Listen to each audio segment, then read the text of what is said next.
Roger, we are delighted to have you here talking to CCA. We always enjoy that. Roger, as everybody knows, surely is co-founder of Extinction Rebellion.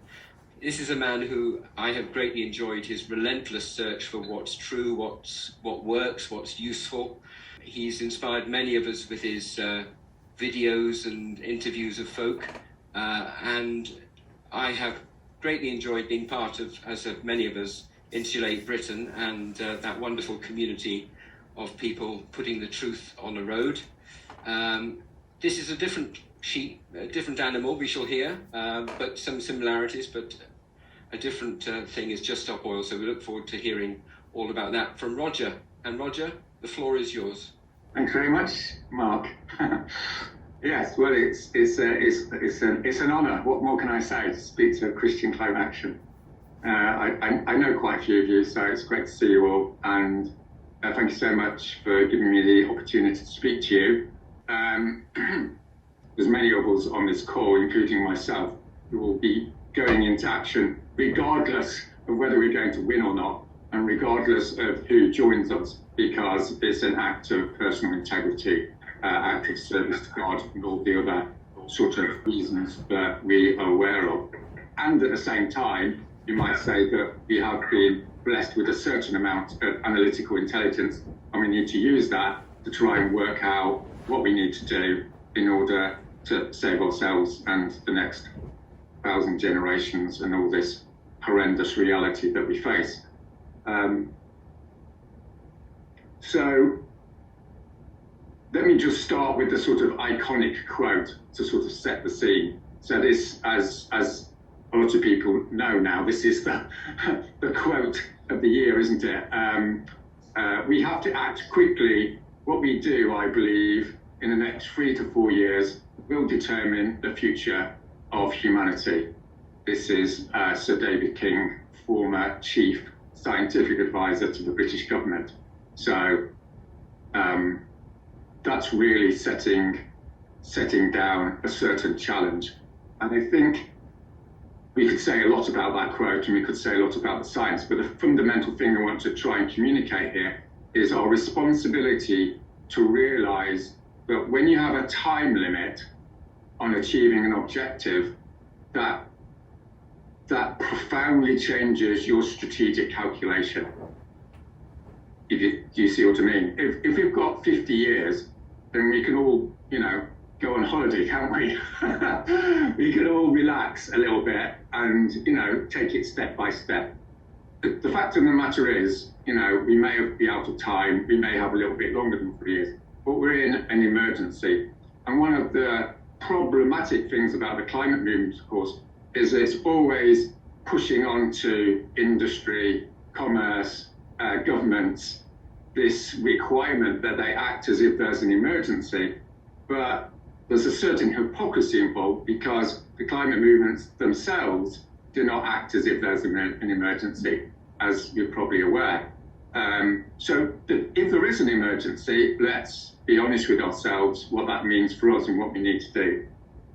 So the first thing to say is I'm not really going to be talking about Just Stop Oil as a campaign. I know it's a convenient shorthand, as Mark just said, but if we're honest with ourselves, it's probably more accurate to say we're engaged in a mad dash to save humanity. So let's frame it like that. It's not, if we say it's a campaign, we immediately frame it as it's just another campaign, we're just doing another campaign here, and there's plenty of us on this Zoom call that have been doing campaigns since we were teenagers. That's not the situation. What we're facing is a mad dash to save humanity forever, right? That completely changes our frame. So, what does that mean strategically? First of all, it means we have to take massive risks. We don't have the luxury of pure critique, which is a very bad habit of entitled people. We don't have the privilege to go, well, I don't really like Just Stop Oil, so I'm going to hang around a little bit until something else comes along, right? Those days have gone. We have to take a big risk. and say, just stop oil's best thing, that's going. So we've got to do that because the alternative is to acquiesce in the greatest injustice in the history of humanity. And that's an intolerable prospect, assuming that we take our moral obligations seriously.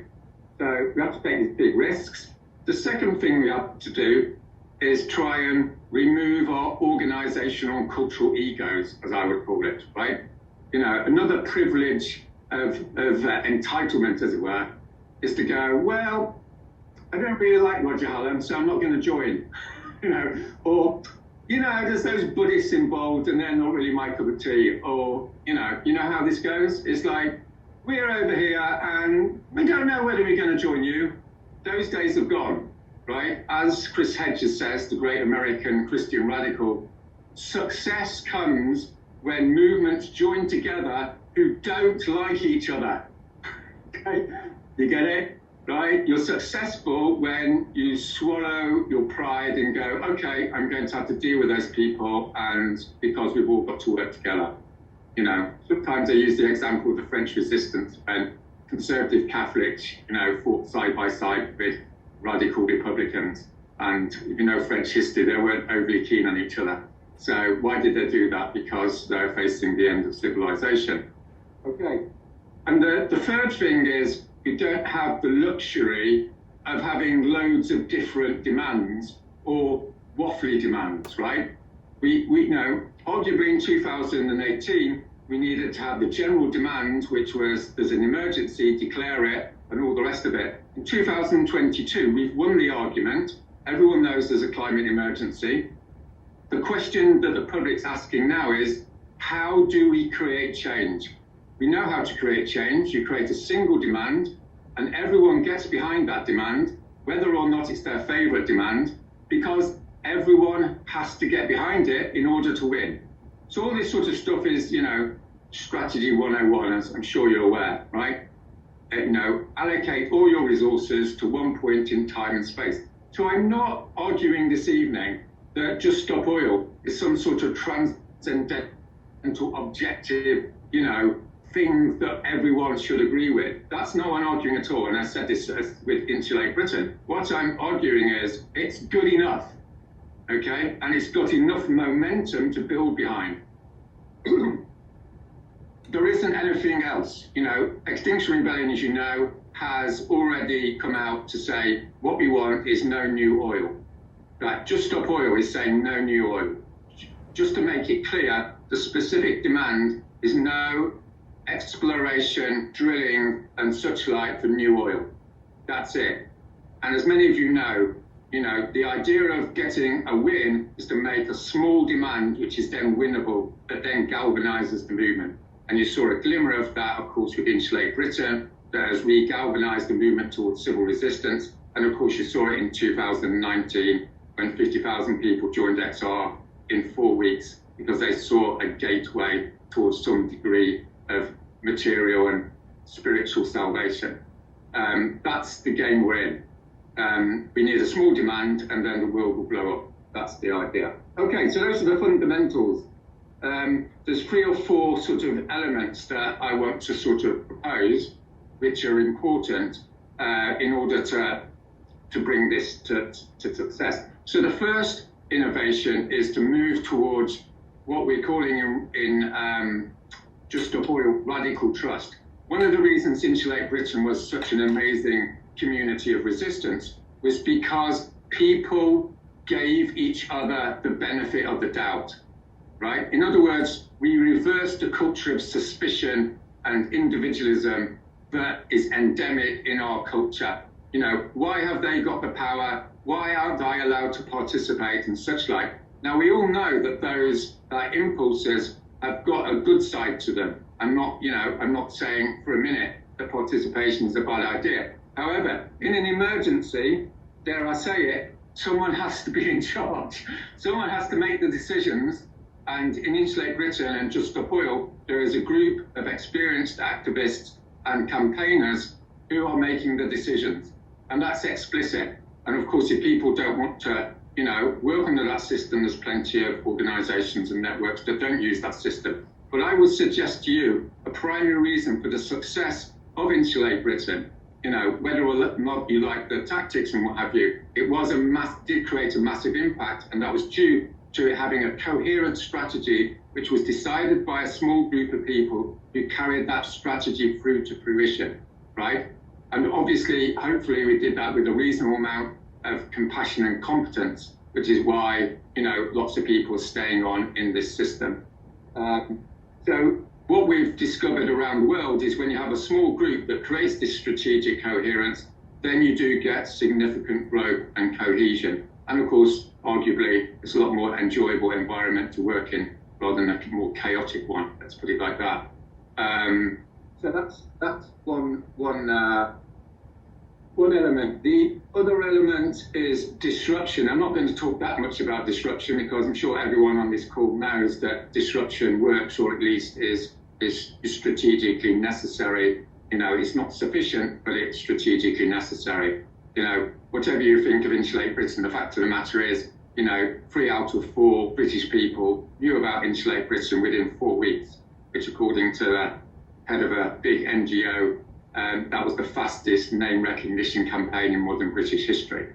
In other words, disruption gets the attention, and that's what we need to do. And the issue then is disruption plus numbers, right? So if you want to put something on your fridge after this call, put that, right? The human salvation equals disruption plus numbers at this stage in history. Okay, I know it's brutally reductionist about that, but it is an emergency. So what does that mean? Well, yes, we need to block oil infrastructure. We need to block major elements of the transport infrastructure and such like. And that's going to cause a big storm, but nothing in history changes without a big storm. Sorry, that's where we're up to on that one. I'll just give you a little, I've lost everyone now. Anyway, I'll just give you a little example of this, which is quite heartening, is just before Christmas, around 50,000 people went on the motorways of Serbia, and over 2 Saturdays, they turned around the policy of the Serbian government to give extensive mineral rights to Rio Tinto, Zinc, I think it is, and Chinese companies. So, you know, it happens. That was just 2 weekends with 50,000 people. Okay, so I'll finish then on talking a little bit more extensively around mobilization. I can't see everyone now, so I'm going to try and change something. Just bear with me a minute. Oh, that's better. Right. Okay, so I'm going to reduce matters a little bit and say, okay, so we've got a single demand. All the movements, in principle, come together. That's starting to happen. I'll talk about that in a minute.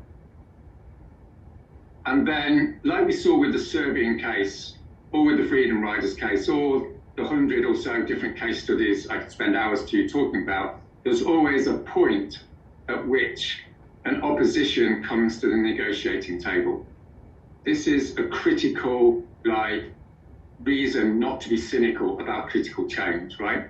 When we're dealing with an opponent, we're dealing with human beings and they have limited power. We're not dealing with some transcendental, all-powerful force, right? We're dealing with Boris Johnson, for God's sake. The guy is removable, right? And the guy will submit to our demands. And we need to know where that tipping point is. And, you know, decades of research showed that there's always this tipping point, and arguably the tipping point is something like 3,000 arrests and or 300 people in prison. And it's radically non-linear, as I like to say. In other words, if you get 1,800 arrests, nothing will happen. And everyone will, you know, like October 2019, people say, well, civil disobedience doesn't work. No, it works because you just have to get to the point. And there is a point, and that point comes from members of the British judiciary. Okay, So I'll just give you another little story here, which is I had the dubious privilege to talk to a top QC about a fortnight ago, and he told me privately that his words were, the judiciary in this country does not know how to cope with Insulate Britain. So I'll translate that for you. What he's saying is we've got the judiciary on the run, right? If sufficient numbers of people put themselves in a position to defy the government's rulings, then the government and the judiciary have no power to actually enforce their rule. That's what he's saying, okay? And that tipping point is around 3,000 arrests, 300 people in prison. Okay. So forgive me for the sort of back of the envelope analysis here, but you know, I'm just telling you this is the plan. With Insulate Britain, 100 people went into the road, but there was actually 800 arrests. So, you know, radically insufficient to change British policy, but radically sufficient to regalvanise the movement. If we want to change British policy, we need to have enough people to produce 3,000 to 4,000 arrests. So let's say, for the sake of argument, that's 1,500 people getting arrested twice, right? That's our aim. At the moment, there's almost 500 people signed up. So one of the reasons I'm quite stressed at the moment is the future of humanity probably could be decided in the next 4 weeks. I know that's a dramatic statement to make, but I'm just being brutally honest with you all, right? Once people enter into battle, it's more or less set, right? You've either got enough people or you haven't. If you haven't, you're not going to win. The key determinant of success is mobilization. In other words, we need 1,500 people to sign up. And then we're in the ballpark of changing British history and by extension, world history. Because as soon as someone wins in a Western democracy, I can 100% guarantee, I'm sticking my neck out here, there will be a massive galvanization of mobilization around the Western world. I've said this over and over again to people, and you have, to a certain extent, you have to trust my scholarship on it, right? It is absolutely possible to have tens of thousands of people and Western democracies on the street breaking the law, but only if they believe they're going to be successful. In other words, if you win with 3,000 arrests, then 3 months later, you can have 20,000 people on the road.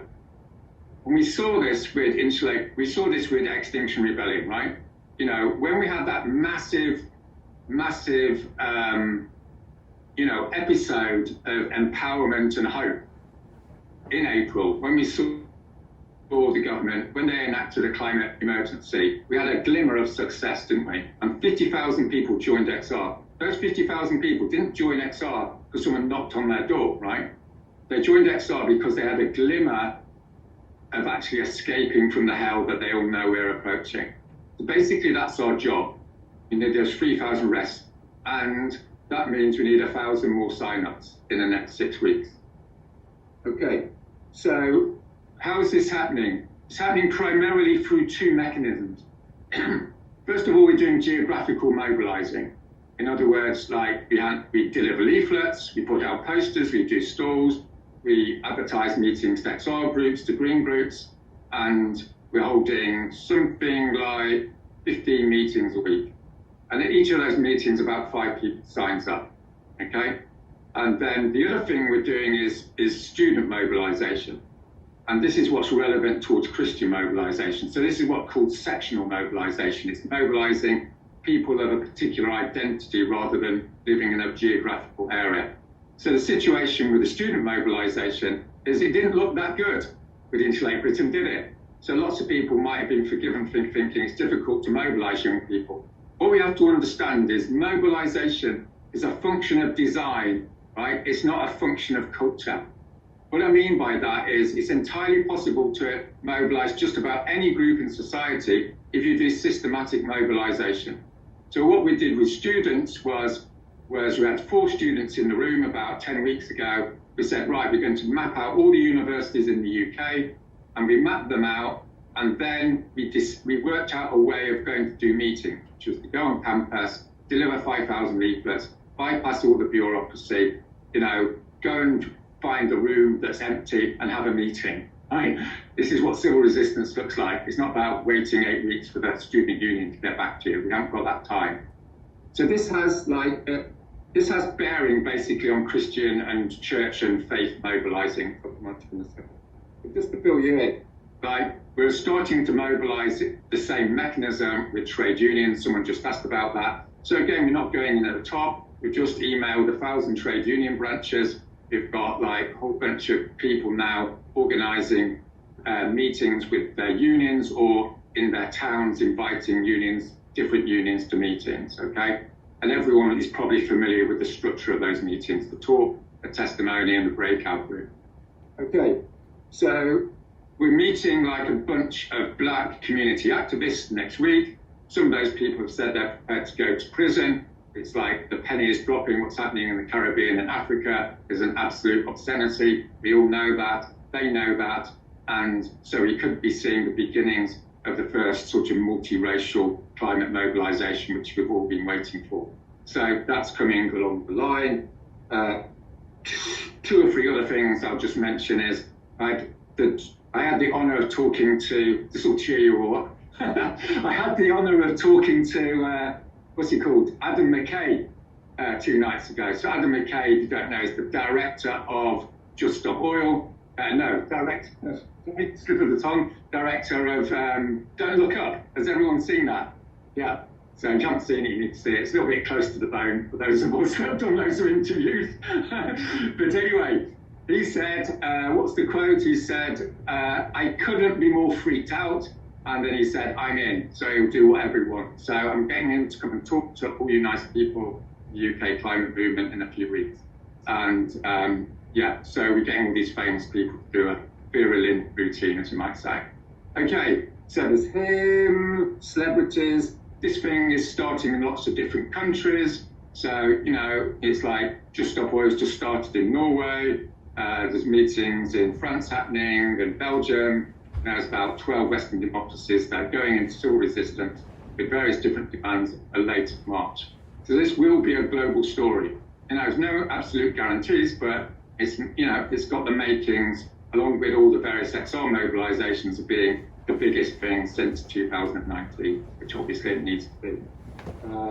And the last thing is, before I just go on to practicalities, the last thing is there is lots of money. So as soon as a group has got organised, there's plenty of people who've got lots of money, who've read the maths, and unlike 2 years ago, they want to give that money away. All right, so I'm just going to come on to the whole faith Christian mobilisation. So Mark and 1 or 2 other people will go into this in more detail. But probably the most important thing I want to communicate before I go is, I'm assuming most of you are on board with most of what I've said. The real issue now over the next 6 weeks is to systematize the mobilization of Christian churches. That's the job, right? And there's 3 elements to that. Number 1 is the mass email. So we want to know the 20,000 churches in the UK, whatever there is, and we need their email addresses, right? This is boring backroom envelope stuffing work, which basically saves the world. That's what it is. So then we email them all and we ask them to a meeting, right? Relatively straightforward. Obviously, only less than 1% of people are going to turn up. That doesn't matter. What we do is you get a critical mass of people with different networks around them. The second thing is, everyone on this call can go away from this meeting and make a list of all the people they know, in various churches, and email them all, particularly if they're geographically based. So if someone lives in Leicester and, you've done work in Leicester for 20 years, you will know most of the churches, or you'll know most of the people who know most of the churches. Go and find out them all, organise a meeting for faith communities or Christian people in Leicester, and invite everyone in all those churches, because you've got your personal or church networks.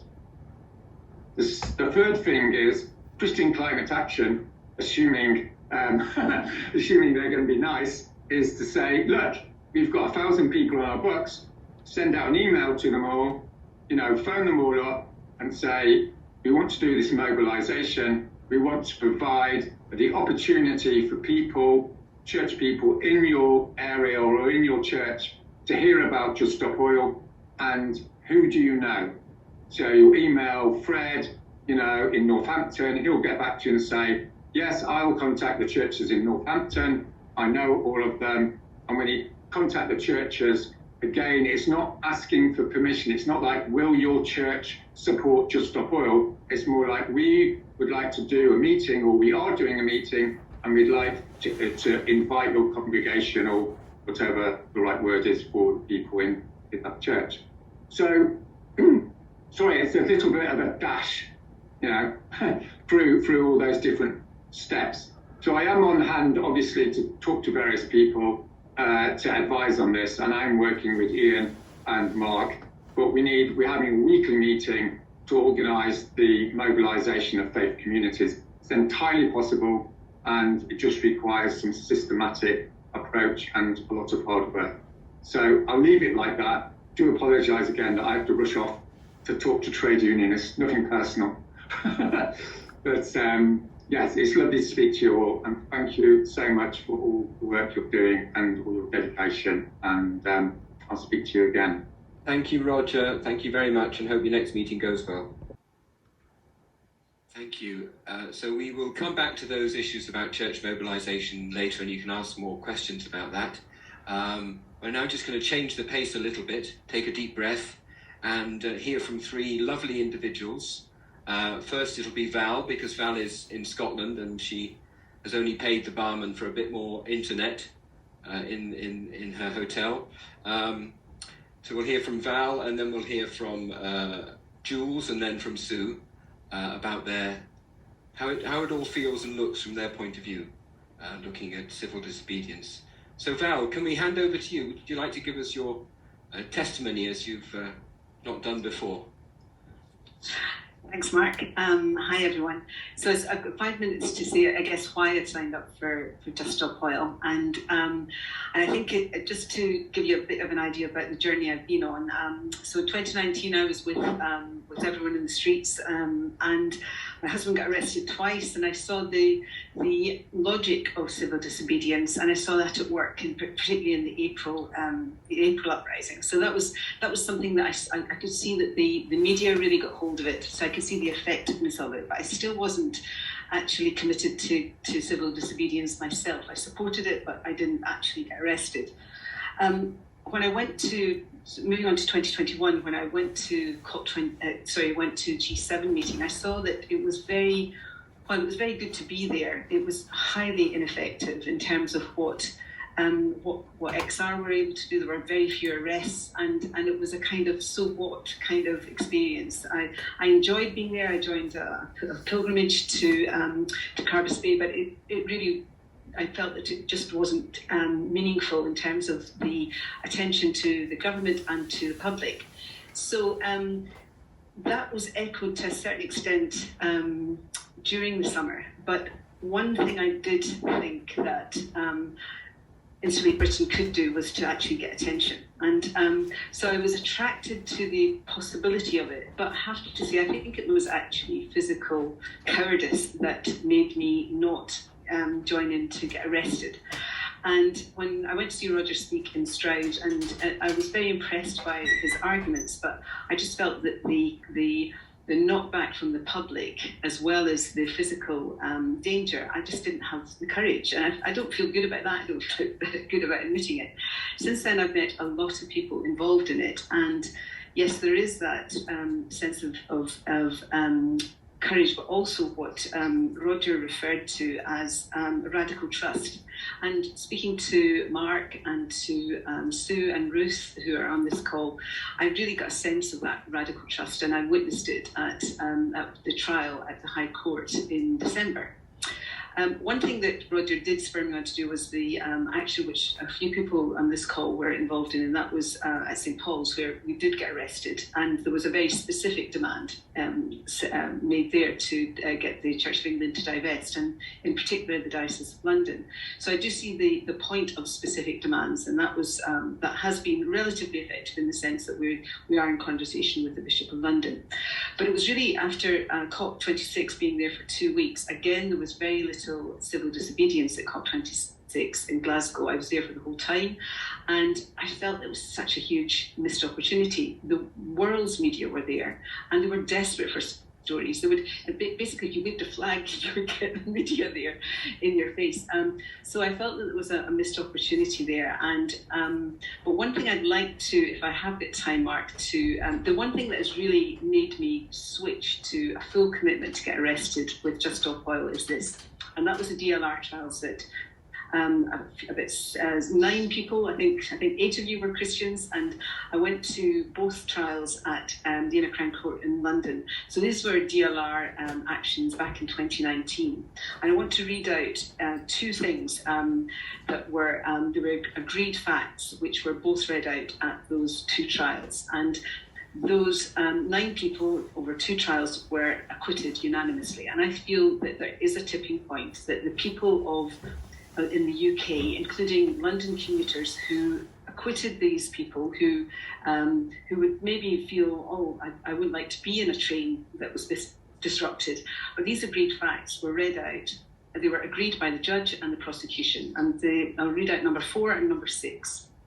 Such is the seriousness of the climate crisis that over 13,000 scientists have declared clearly and unequivocally that the Earth faces a climate emergency.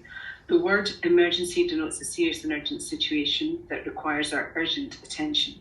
While we are already suffering significant and dangerous climate change, the extent of future impacts is not predetermined, but will be decided largely by decisions taken by human societies now and in the next few years. The severity of future impacts depends on how quickly we stop emitting greenhouse gases by, in particular, how quickly we fully decarbonise the global economy. So this is something that is out there that has been, I feel that we, talking about being on the right side of history, we really are, and that's why I feel that it is so important to do this action. One of the things that did also, I'm sure, hit the London jury on the head was the fact that that it was said much of South America, North Africa, the Middle East, India and Southeast Asia will be too hot for humans to live in within the next 50 years under a high emission scenario, while many of the world's major cities will need to be relocated or otherwise adapted within similar timeframes due to sea level rise. This includes London and in particular the City of London. And so you think, well, it is so immediate. Why? What is stopping us from getting arrested? And I feel that the testimonies of those people, and being Christian is I don't like to think of us being in an exclusive club, but I do feel that the testimonies of people who are together in action was particularly moving at those 2 trials. And I really take my hat off to Ruth and Sue and the others who were there I didn't see Nick's testimony, but I feel strongly that helps give me courage, and I think it's failure to stand up to something as serious as this is a failure, a moral failure, and so that's why I'm signing up. Thank you so much, Val. Thank you. I don't know how many of you know Jules. I think I met her last year, and she's a neighbour in Todmorden. I'm in Rochdale. Here she is. Jules, tell us your story, your testimony. Yeah, thanks, Mark. Hello, everybody. I'll just say briefly who I am. I'm a retired health worker, a granny. I'm married to Neil, who is very, very slowly and at first unwillingly becoming also involved in this work in an admin role, which is absolutely delightful. I'm thinking about what I was going to say. There's just this thing from childhood. 2 things. My father was a pacifist Anglican vicar, a priest, who hugely influenced me. and I was brought up in Sussex, and so I spent my childhood between the Downs and the sea, kind of immersed in nature. These two things, like the Christianity and the immersion in nature, have really made me who I am, I think. And I became an anti-nuclear activist. So, you know, I've been arrested. The inside of a police cell is not foreign to me, and they're okay. They're really okay places, as long as you've got a book. Remember your book. And I did a lot of anti-nuke activism all my life, really, particularly since being retired. But increasingly, I've become more and more aware of the horrors and the degradation in the natural world, the injustice in the human, well, and the animal world, and that everything's getting worse. So even though I was campaigning against nuclear weapons, it didn't somehow seem enough. And it was really great when XR came on the scene, and I have a lovely local group that I'm involved with in Calderdale, up in the Yorkshire Pennines. But, you know, time went on and it still wasn't enough. I just felt that it was great to take over the London streets and great to go marching and the climate emergency, but like others have said, it didn't really change the government. It didn't seem to move things. So I want to talk largely about my involvement in Insulate Britain. So I'll whiz on to last autumn when Mark emailed me a link to an introductory speech about Insulate Britain. And this was called Our Responsibilities at This Time. And it was a simply wonderful Zoom call it was a recorded Zoom call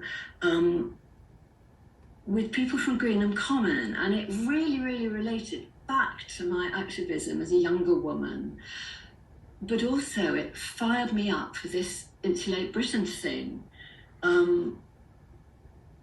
So it wasn't long before I went down for really what turned out to be the most intensive weekend of my life. Yeah, and it was amazing, really, because so many things came together. It was a very intensive non-violent direct action training.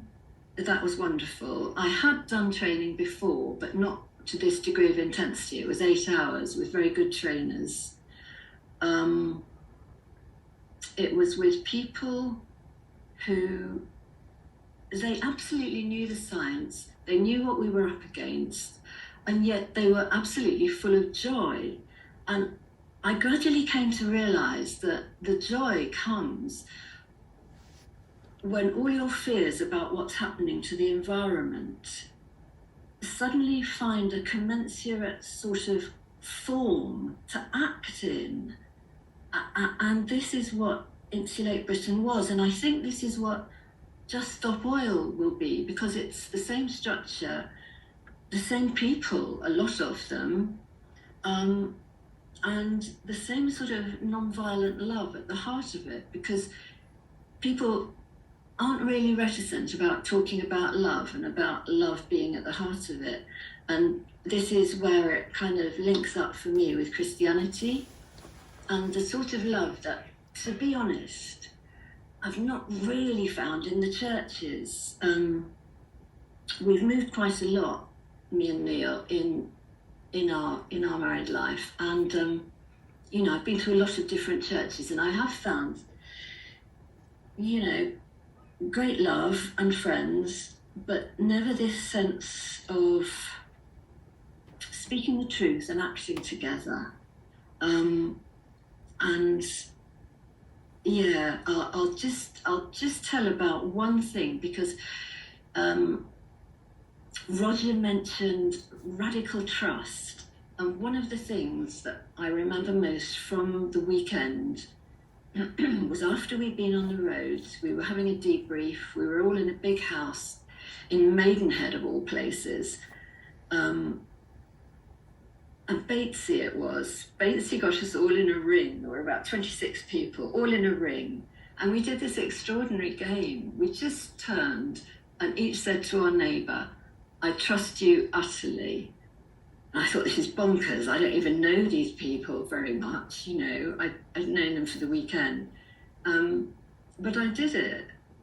And at the time it was true, and it's actually still true. And I think that's something to do with the nature of the work we were doing together. So that's a very sort of bitty introduction to what Insulate Britain was like and what it's like to do this sort of campaigning. So I think I'll leave it there. Thank you for listening. Thank you. Thank you, Jules. That was wonderful. And our last testimony is someone well known to all of us and much loved. Sue, over to you.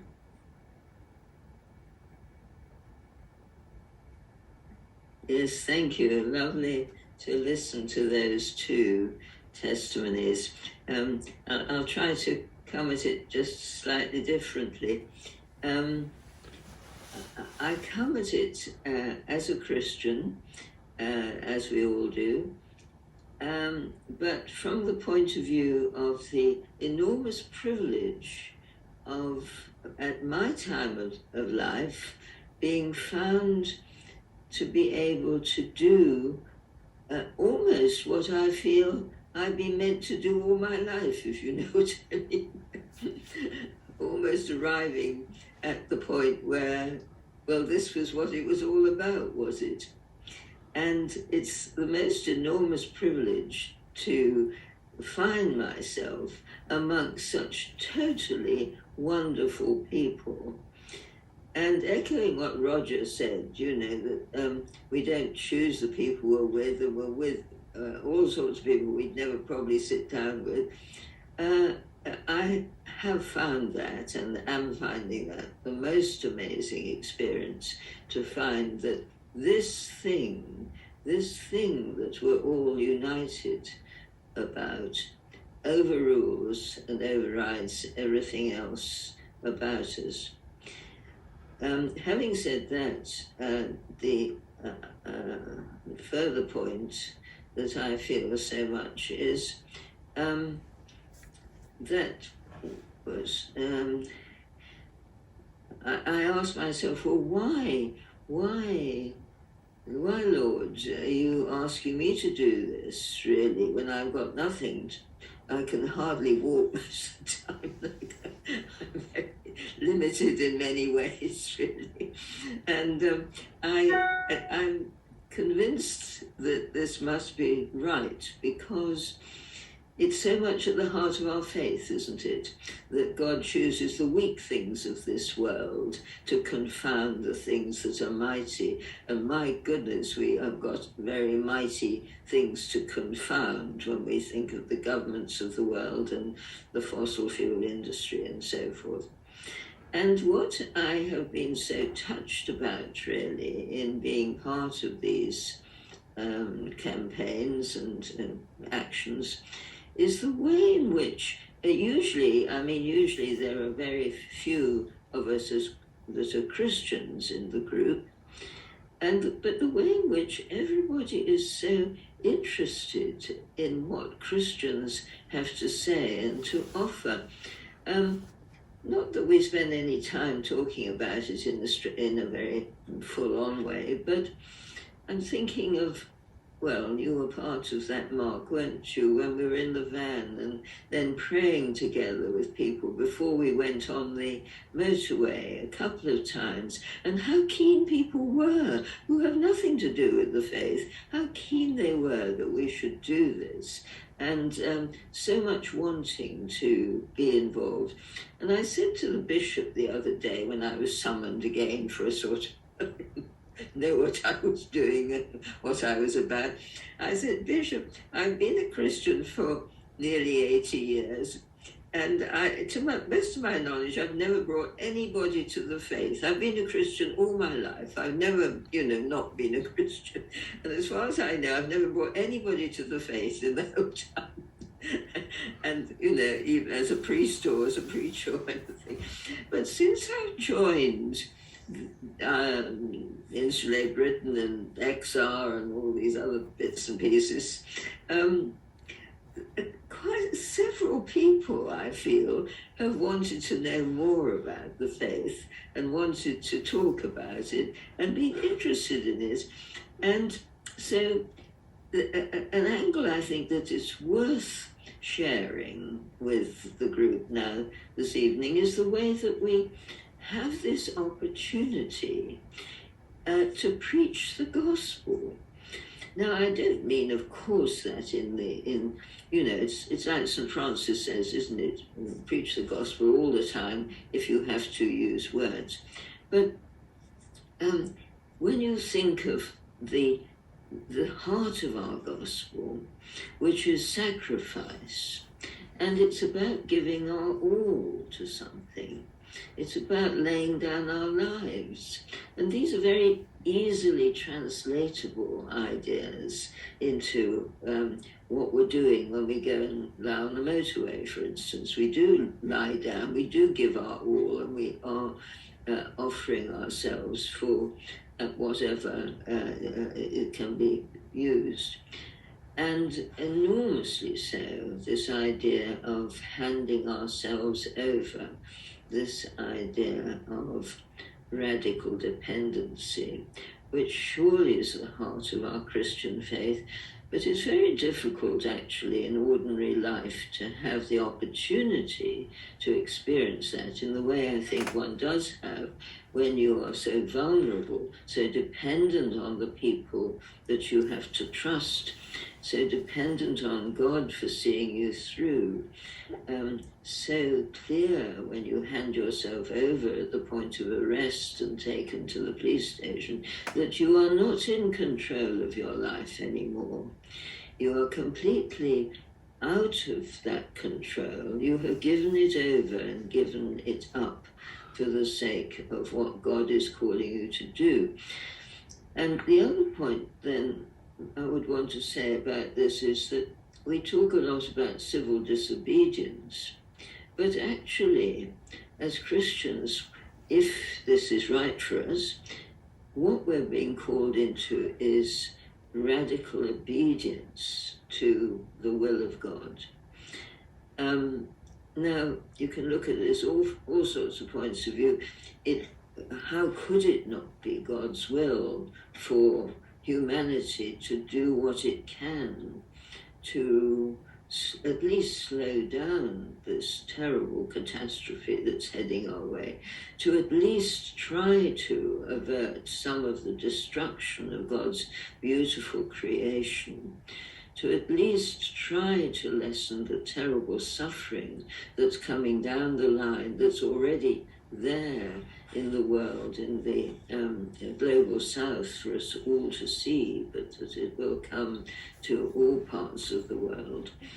And the heart of our faith surely is love, and the heart of our faith is justice. So what we're about, I think, in the climate movement is the call to justice for people now. That was very much was part of Insulate Britain. I didn't know that around 8,000 people die of cold in their own homes every winter. News to me, what a shocking statistic in this country. Justice for people now, and justice for the people who will come after us, the generations to come, who will have no future, no future of any kind if we cannot do what we are called to do. So why wouldn't we step up to this as Christians? Why wouldn't we? This is what it's all about. It's not about sitting in church and listening to sermons. It's about laying down our lives, giving up our comfort and our lifestyle, giving up our security, trusting that God will see us through, and trusting, as Roger's already said, in the people around us to be there for us. People we don't know, people we'd never met in our lives, people we wouldn't have chosen to be with. What wonderful people. Ruth and I were in court yesterday, along with 17 other IB protesters, half expecting to go to prison, not sure, but could have been possible. And alongside and listening to these testimonies from people who you would look at them in the street and you would think, perhaps they don't think about anything very much that's serious. These wonderful testimonies, deep, full of integrity, full of preparedness to give themselves to whatever it takes to do whatever it takes. So all I can say is that to sign up for this will be the greatest privilege. I don't think anyone would regret doing it, and you'll get infinitely more from it than you give to it. So thanks, Mark. I'll finish. Thank you.